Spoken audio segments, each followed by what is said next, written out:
Muy buenas a todos y bienvenidos a mi canal. Bienvenidos a la parte 2 de Historias de House of the Dragon, una serie de vídeos que vamos a hacer para conocer la historia de los Targaryen antes de la llegada de la serie House of the Dragon. En la primera parte hablamos de la conquista de Aegon y en este abarcaremos los años venideros en los cuales, a pesar de que Aegon ya era rey de Poniente, tuvo que librar unas sangrientas batallas con un doloroso resultado. Bienvenidos a Historias de House of the Dragon.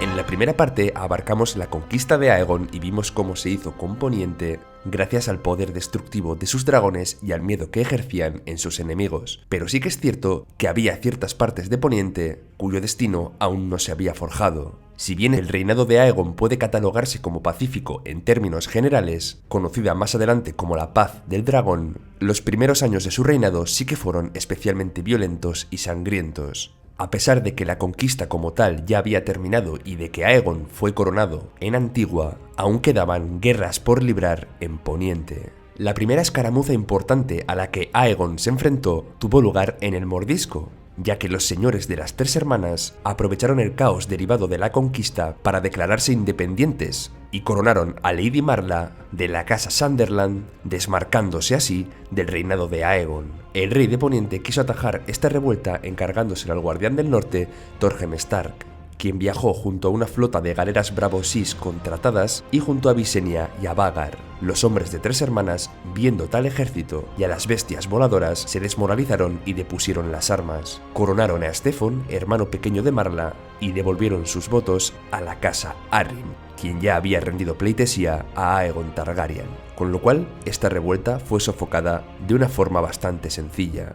Otro problema importante que surgió en los primeros años de reinado del rey Aegon fue que tras la muerte de Harren el Negro, la disputa por el mando de las Islas del Hierro estaba en plena efervescencia.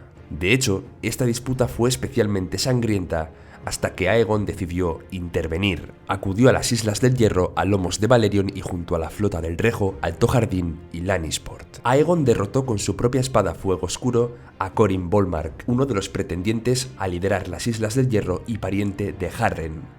A pesar de que se sublevó, Aegon permitió que su hijo heredara tanto el castillo como los títulos de su padre. Otro de los pretendientes, Lothos, quien había sido un sacerdote que se autoproclamó hijo del dios ahogado, quiso invocar a los Krakens para que hundiesen la flota de Aegon. Esto no ocurrió, por lo que en señal de vergüenza llenó de piedras su ropa y caminó hacia el mar. Lo curioso de esta historia es que miles de hombres que le habían sido fieles en su disputa por el trono de las Islas del Hierro le siguieron al mar.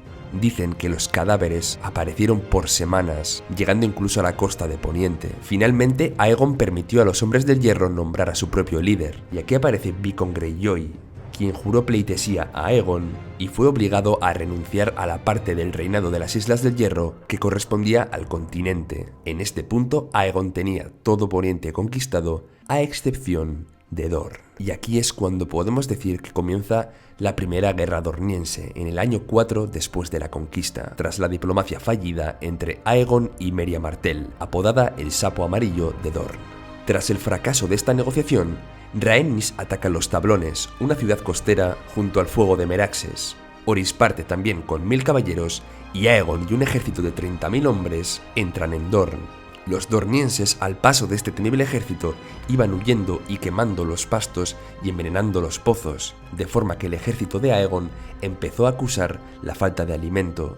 En este punto, este gran ejército se divide en dos. Por un lado, Lord Tyrell viaja al sur a enfrentarse con Uther Uller, señor de Soto Infierno, y Aegon viaja hasta el dominio del cielo para sitiar a Lord Fowler. La escaramuza de Lord Tyrell fue un tremendo desastre, ya que se internó en el desierto y al encontrarse todos los pozos envenenados, perdió a todos sus caballos y un cuarto de sus hombres. Además, cuando llegó a Soto Infierno, encontró la fortaleza totalmente vacía. Los dornienses habían huido y se habían escondido. Por otro lado, los caballeros de Orys fueron masacrados en un puente. Primero habían sufrido una lluvia de piedras y después habían sido atrapados en ese puente gracias a un desprendimiento. Allí, los arqueros terminaron con todos ellos y Orys Baratheon fue capturado. Aegon, por su parte, tuvo más éxito ya que tomó el dominio del cielo y arrasó Palo Santo. Tras estas incursiones, puso rumbo a Lanza del Sol, la capital de Dorne, y allí ya se encontró a Rhaenys. pero lo cierto es que para sorpresa de ambos, ni los nobles ni Merya Martell se encontraban ya en la ciudad. En este punto, Aegon Targaryen declaró su victoria sobre Dorne y puso a Jon Rosby como señor de Dorne.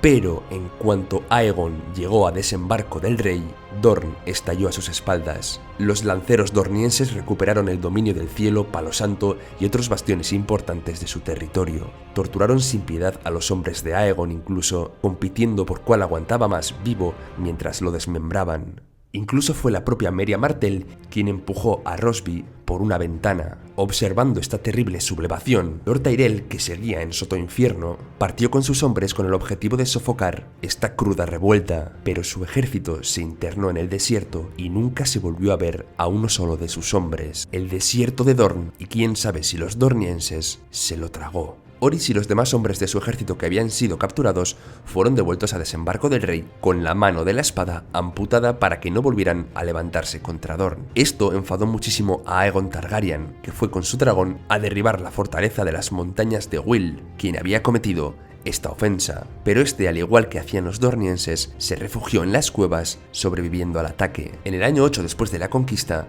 los dornienses hicieron ciertas incursiones en las aldeas, prendiéndolas fuego, tal y como dijo Merya, pagando el fuego con fuego. A partir de aquí se desencadenan ciertos toma y dacas, alargando esta guerra de Dorne. Después de esto, Visenya voló junto a Vhagar, quemando Lanza del Sol y otros bastiones importantes de Dorne.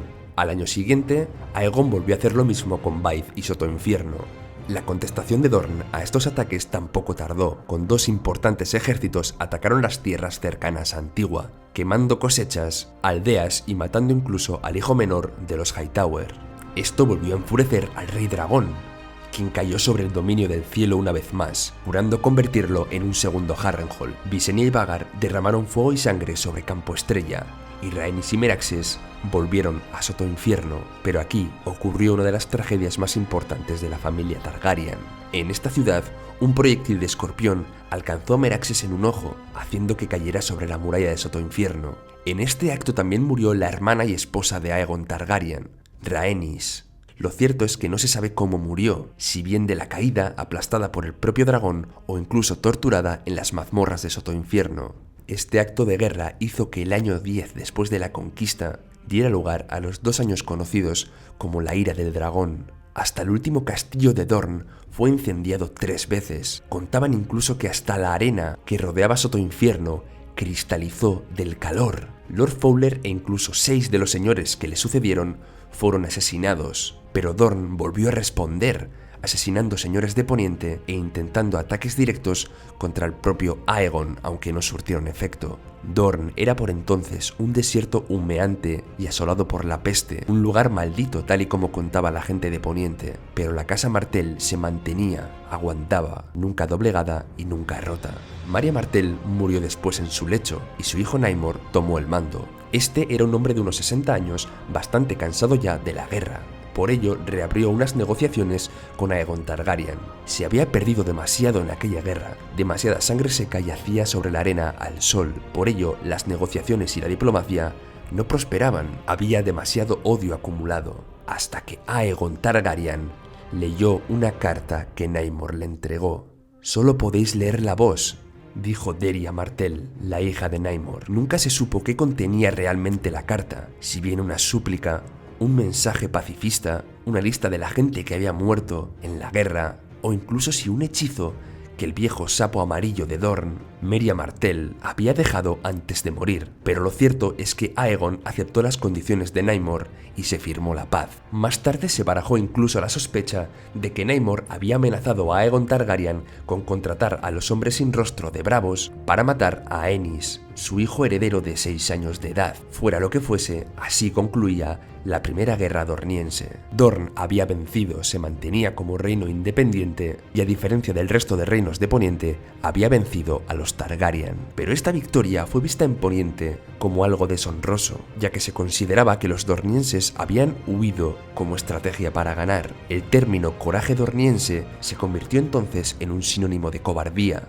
pero lo cierto es que el orgullo de Dorne y su forma particular de luchar lo mantuvieron con vida. Esta fue además la última guerra del rey Aegon I, a pesar de que siguió en el trono 24 años más. Y hasta aquí la historia de los primeros años del reinado de Aegon Targaryen. Hasta aquí el vídeo de la segunda parte de Historias de House of the Dragon. Seguiremos hablando de este fantástico lore reflejado en el libro Fuego y Sangre y en diversa información sobre Poniente que se puede encontrar online para dar ese background tan interesante antes de la llegada de la serie. Ya sabéis, suscribíos, dejad un like, comentad qué os parece esta increíble historia de Poniente y nos vemos dentro de poco por el canal.